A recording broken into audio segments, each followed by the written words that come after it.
speech. And here's a quote from the founder of Toastmasters himself, Dr. Ralph Smedley. He says, "No Toastmasters club is fulfilling its obligation to its members unless it brings them the maximum of training in the art of constructive criticism." So the phrase constructive criticism, right there, it tells us that we need to construct something and build something on purpose that has framework and it has a flow and a format to it, so that the speaker who is being evaluated can get proper feedback so that they can go back and make measurable changes in the work that they are doing. So that is our goal today.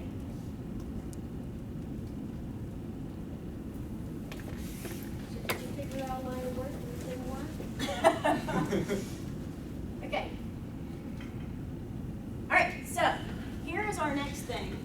This is a quote from Brenda Euland. And Brenda Euland, if you're not familiar with her, I encourage you to email me, Nicole at The Vibrant Coach, and I will send you this entire document called The Art of Listening. So let me read to you just this first paragraph. It says, "We should all know this, that listening, not talking, is the gifted and great role, the imaginative role." Now, I want to stop right there. The thing about listening to people is that your job when you're evaluating people is to see what is possible inside of them and give them feedback so that it can become probable. So you're really a visionary when you're an evaluator. You're really a visionary when you're an evaluator. And the true listener is much more beloved and magnetic than the talker. Because when you're up here talking, you all know you have prepared and it is just starting to flow. But in real time, the listener is taking what's coming, processing it, and has to do magic with it, okay? So it's really, really important that you understand that. He is more effective and learns more and does more good in the world. So while speaking is a very, very high and noble cause, being somebody who can take what is spoken and help somebody speak it better is even more important. So while we put an emphasis on giving speeches, evaluations are so, so important. Okay, please switch the slide. All right, so this is from kindergarten, and it says whole body listening. And so when you're an evaluator, you are not just listening with your ears. Of course, you're listening with your ears. You're looking around the room. You're observing the speaker, but you are also observing who? The audience. It's very important to see if the audience is affected by the speaker. The other thing you do is you keep your hands down and your feet still and you're really focused, as BJ said. So we want to use whole body listening. So listening at level 1 is this: internal listening, listening to words instead of the other person, okay? So when you are an evaluator, oftentimes you are already in the mode of figuring out what you're gonna say before you've even listened to what the speaker has said. And this is very, very dangerous, because as you're trying to write your mini speech, you are losing the mojo of just listening to the speaker. So your goal is to just listen to the speaker at the beginning and getting past level 1. Instead of saying, oh my gosh, I have to give an evaluation where the impact is on you, you have to listen at a level where you are like trying to figure out what they're trying to say. So you've got to kind of just be in the moment when you're the evaluator and receive the person giving the talk. Level 2 listening is focused listening. So you want to get past level 1 and you want to settle into level 2, which is where you're looking for understanding. Because the bottom line is, the reason why we listen to speakers is because they're going to give us a message. And that message needs to have a what? Impact. Or why be talking, right? So we are looking for somebody to listen to us and find out, what am I understanding more clearly? What is coming to me that I can learn? So attention is on the other person, and you're open, intuitive, and receiving the message. That is ultimately important. So you're going to simply act like a mirror and reflect back. Then we go to level 3. And this is expansive listening. Now, as an evaluator, if you can go this far, being fully present and free to explore the possibilities, Toastmasters is timed, and sometimes make us a frenetic bunch of silly people, right? I mean, like with this timing going on all the time, we often have just like that energy inside of us. But you've got to really put your stops on and be listening to the person in a way that you're using all the senses we discussed and you're noticing whatever needs to be noticed. All right? So again, listening, taking a few notes, and looking around the room and being calm in the process of evaluation, not preparing your evaluation yet. Next slide. So here's the task at hand. So after we learn to listen, which is number one, we have these 4 things. Now, evaluation is about performance. It's not about being nice, although it's good to be nice, all right? So we want to talk about performance. So BJ did very well today. He has a natural gift. You need to be really, really challenging for him, because here's the thing, when you're this good, this new, you could just think, got it. But what if we take this amazing raw talent and make it like phenomenal? That's what we want to do. So we want to challenge him big time. So we all want to practice something called honesty, truth-telling, and candor. And so that doesn't mean hurt anybody, but that means you got to tell them the truth. So like one thing, if I was giving BJ his feedback, is I say, you should have dressed better than you dressed today. Now, is that nice? Yes. It's totally nice of me to tell him that, right? Because why? He's in a room full of professionals, and he needs to dress at their level or at least one notch up, right? So we do truth-telling, honesty, and candor. We do it from a personal perspective. So who is the most important person to the speaker? The audience. Big mistake people make is when they give evaluations, they say, if I was giving that speech, you didn't give the speech.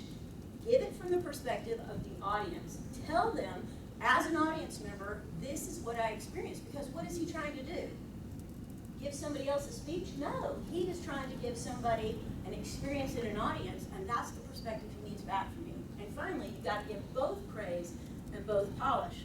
I've witnessed lots of people times and time again give just very positive feedback, and the speaker walks away not knowing how they can perform at a higher level. Thank you. So here's how you prepare for your evaluation. You have to read the project ahead of time. Now, it does require the cooperation of the speaker to get their act together and send you the project. Okay, this is very, very important. You got to read the evaluation guide ahead of time. Now, when you became a Toastmaster, you should have gotten a book that said evaluations. Did anybody get this book? Okay, if you don't have it, ask me about it. It's online. I'll send you a link. And in that book, it tells you exactly how to give an evaluation. So you should not give an evaluation until you read this book. The second thing is you need to dialogue about the speaker, about their goals. Now, we do that, but typically it's just the goal for what? The speech itself. But what we want to do is we want to do a little life coaching in here, okay? We want to go in and we say, why are you in Toastmasters? Why did you sign up for this? What do you want to do with your speaking? What does your future look like? And then the feedback you give him or her is in reference to their life goals. Not just this speech, but this whole lifelong thing. Because the intensity and the level of challenge that I give the person who's giving the speech is going to be based on the fact of what they want to do with their speaking. So if he wants to get paid, P-A-I-D, to stand in front of a room, does he need to be really, really, really good? Yes, or he will never make a sale. So he's got this BHAG, big, hairy, audacious goal. And we have got to really give him feedback so he can get paid. All right, the third level is consider the speaker's skill level. So again, like I said, he's already pretty dang good. We got to push him hard. Then you need to look at how long they've been a Toastmaster. So at some point, people have got to be broken of their bad habits when they're in front of the room, right? So sometimes we give people grace, well, that's just the way she is, or that's just the way he is. But we need to give people, some solid feedback. If they've been a Toastmaster a long time, they need to know.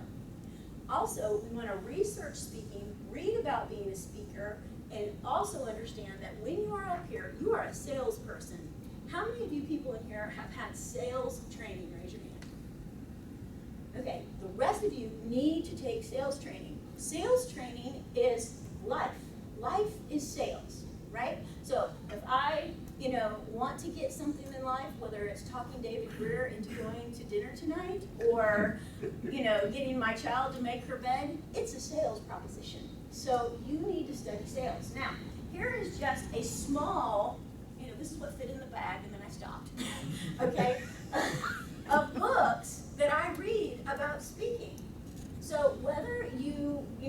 to do what BJ wants to do, and what I want to do, and what Anthony wants to do, or you just want to be really good, you've got to read about speaking. Now, this one is the best thing I have ever spent $298 on. Short commercial for Doug Stevenson. Buy this. You can't borrow any of my books because nobody ever brings them back, so don't ask me. And this is phenomenal. I roll around in my car, like Zig Ziglar said, and I listen to this material. Okay? He will tell you how to write stories and speeches like you have never heard before. Absolutely amazing. So, here's the deal. When you give your evaluation, if you want a very simple format, you can use this. I felt, I saw, I heard, and overall, this is what I experienced. Because that is what the speaker basically needs to know. That's it. Now, we get these evaluation forms, that are in the back of every project in each manual, and they're very, very detailed. And one of the problems is that we start like reading the question and then telling our answer. But I think that is for like extra evaluation on the side. I think a beautiful format is just simply like, when I listened to your speech, this is what I felt with my whole body listening. I saw you do these things. I saw the audience do that. Then I heard you say these things with this tone and this manner, and your message had this overall experience on me, right? Like this impact on me. So we want to simply give our perspective. Now, let's hit the next slide. This is a problem. You got to avoid absolutes when you're giving evaluations. People will say, everybody was smiling. Well, was everybody smiling? I'm not sure. Okay? And never do this, and always do that. It really depends. There are so many different kinds of speeches out there that there are no hard and fast rules. People can break the rule and it'd be very, very, very appropriate. For example, people all the time told me when I first joined Toastmasters, they said, you never say thank you to the audience. And so I believed that because that's what a very important Toastmaster person told me. But the reality is, if you're feeling grateful and it's genuine, you can say thank you. Your mother would approve. Okay? Now, ahs and ums. There was this one guy about 8 years ago who went to the spring contest to the district level, and he used ah and on purpose. It was like in the face of Toastmasters. It was the most delightful speech because we grade on ahs and ums, and there he goes in his district level speech, just poking a big fun at it, right? And it was very, very effective. So there are no absolutes. And so also, to tell people you should have had a prompt, you should have had technology, you should have done your research. I don't know. You can say these are suggestions, but maybe the speech stands alone and comes from the heart. Next slide.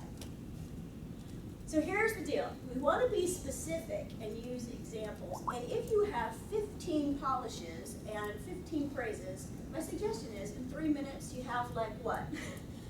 2 praises, 2 polishes, stop. So here's a good example. You can consider the effectiveness of these 4 statements, and this comes from a resource called 6minutes.com. You might want to write that down. This is a guy who is like a Toastmaster total geek, and he has evaluations, and he has table topics, and he has how to give a speech, and just all this kind of stuff on his website. Really good. So he says gestures were poor. The next level is gestures were limited in the first half of the speech, or gestures were limited in the first half of the speech because the speaker gripped the lectern, or gestures could have been improved in the first half of the speech. By removing her hands from the lectern, she could have more easily made natural gestures. So as detailed as you can be, kind of playing back for somebody a little movie reel of what it looked like, instead of like, you need to do more gestures, you need to, you want to get that very specific. So statement 4 is phrased in a positive manner and very specific. So the deal is, you don't want to evaluate the person or the objective. What you want to do is, was the objective accomplished? So, did BJ accomplish his objective? Show up, be in a room full of strangers, prepare a motivational speech, practice ahead of time, get here, do it, and be an amazing person. Did he accomplish his goal? Absolutely, okay? So he did a great job today. All right. Now, we've heard of the sandwich technique, correct? So this is where you do a praise, a polish, and a praise. I suggest that we do a different sandwich technique. I'm going to give you the gourmet sandwich technique today because you know how much I like to eat. And so the sandwich technique is typically good, bad, good. Now, the problem is the bad looks like criticism instead of a place for polish. You know, it's just kind of stuck in there. And what we want to do is we want to, really give the feedback and then tell them how to enhance it. The serial position of the first and last comments being positive, the speaker is likely to ignore what's in the middle. And this is a psychological thing, the primacy and recency effect. So when you first start talking, I'm really listening. Then I kind of start thinking about what you first said, and I zone out in the middle, and then I notice you're about to quit talking, so I tune back in. So I missed the whole part in the middle where I was gripping the lectern and wouldn't let go and do gestures. So when you do the sandwich, you have a tendency to ignore what's in the middle. So focusing on good and bad doesn't leave room for why and how. So let's go gourmet instead. So the gourmet sandwich effect is this. We want to begin with the bread, and I suggest you put out some really good bread. We don't no Wonder Bread, okay? We want like really good whole grain Panera bread that is praising the strengths of the speaker, saying you have got a great foundation for your sandwich. Then we want to add some condiments. So, you could have great bread and stick some turkey on there, and that will still be a boring sandwich. But if you can say, I need you to do more gestures, particularly this, I need you to do the change in your voice and inflection, particularly this way, then you're kind of adding onto the sandwich and making it really, really delicious.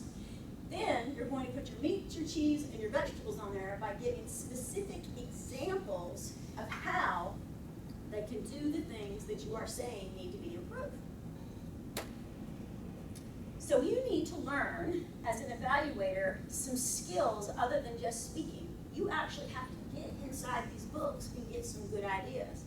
Now, one thing I did in preparation for this is when I was putting on my makeup and rolling down the road, I was listening to champion evaluators speaking. And unfortunately, I couldn't believe they were champions because their evaluations were like speeches. They were like, Madam Toastmaster, I'm here to evaluate, and all this kind of business. And I was like, wow, that's not good. And they were winning stuff at district levels. Now, in my opinion, it needs to be more like, BJ, I'm here to help, okay? And then you start being a teacher and a coach. In my opinion, evaluation needs to be more about BJ and me getting him where he wants to go than me winning some contest, okay? Although, winning a contest is a very good thing, all right? So you need to understand something about speeches.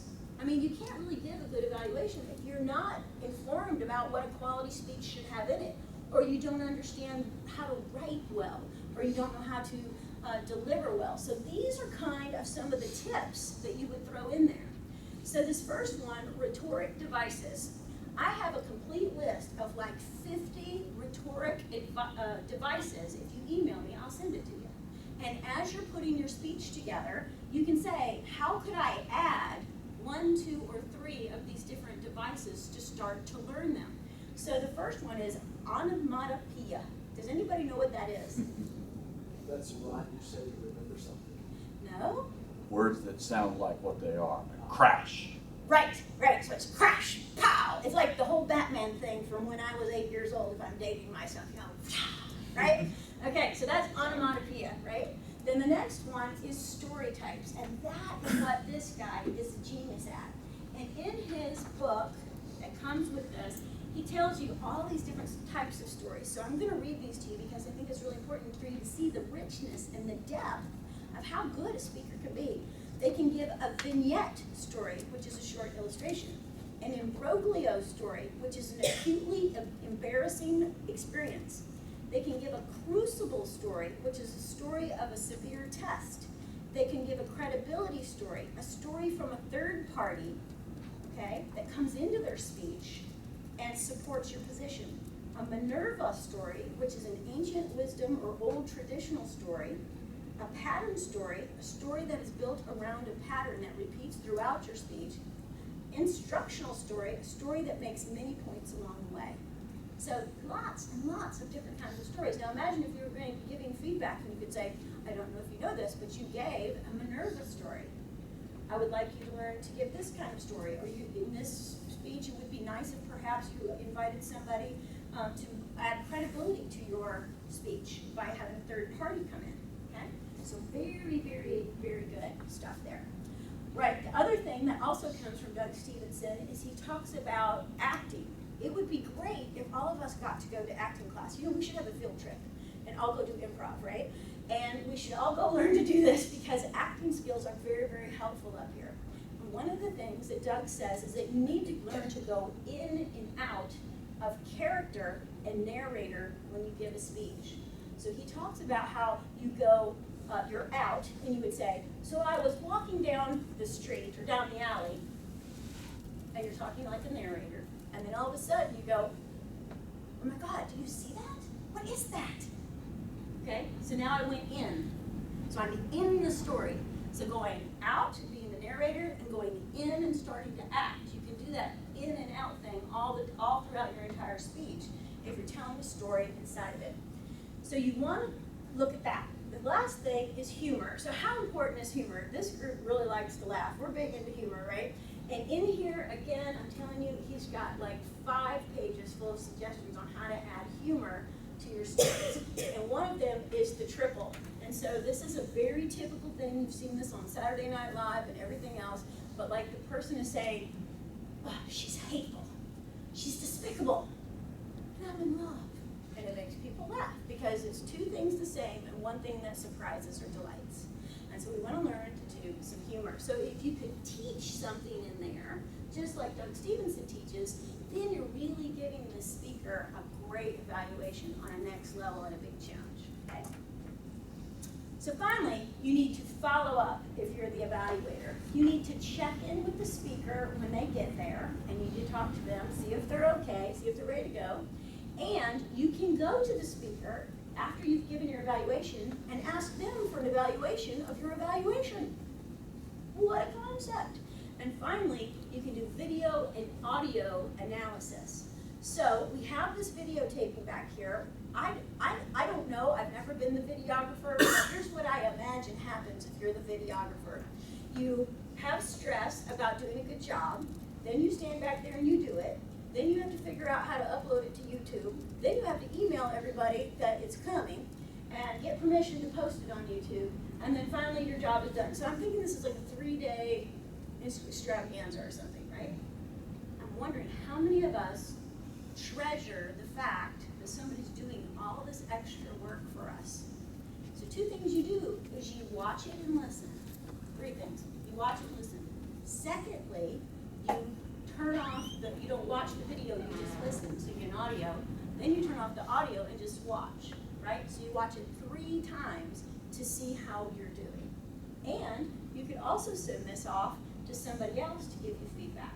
So for example, you're going to get all their feedback, but we could send you to somebody like Barney Barnum, right? Mr. Toastmaster, and say, Barney, watch this video and give me feedback. I mean, once it's on tape, ask and ask and ask for feedback.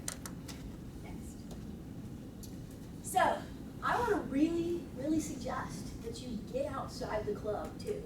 This is not the only place where great speaking goes on, as you very well know. And there are lots of opportunities to be taught. So the first opportunity I want to talk about is the National Speakers Association Speaker School. This is the thing I do that complements Toastmasters. Both Anthony and I are going. We're going to go on November 13th and 14th. And you are in the room with people who get paid to speak. I think it's like $98. $98 for 2 days, and you're going to be surrounded by people who get paid to do this work. Now, the focus at NSA is not on ahs and ums and grammar. It's on how to take what you're doing and have it make money for you. Now, you don't have to be a paid speaker, like have your business be speaking, to understand how important it is to start getting video of yourself for whatever business you're in. So here's what I know. on your website, no matter if you're a realtor or a financial planner, a coach. What you need to do is have some video of yourself, because nowadays people want to tune into your website and go, do I like her? And they want to know more than like your glamour shot picture and a paragraph you wrote about yourself. They want to see you in action. And this year's speaker school is going to be all about video and technology and all that. Anthony could probably teach it, but he's going anyway. All right, now the second one is the spring conference is coming up. Now, I have not been, truth telling, honesty, and candor, I have not been to a lot of the district stuff for about 4 years. And I was going to school. I don't know if you all know that. I was going to school, so that was just got cut. I had to do homework on Saturdays. But this spring conference, I'm planning on attending. It's April 29th. And again, this is a wonderful place for you to be and go. There's workshop after workshop after workshop. And if you are in business, it is great for networking. So I totally suggest that. Okay, so finally, I used a lot of resources to put this together. So if you will email me, I will send you all the things I mentioned before, the one about listening, the rhetoric devices, and I will send you the Toastmasters International Effective Evaluations Manual. There's a PowerPoint. There is a guy who is a Toastmaster, Brian Ferguson, who does 4 steps to powerful evaluations. I'll send you the links. And I'll send you the 6 Minutes blog by Andrew Dukin. So that is how you do an evaluation. Okay, phew.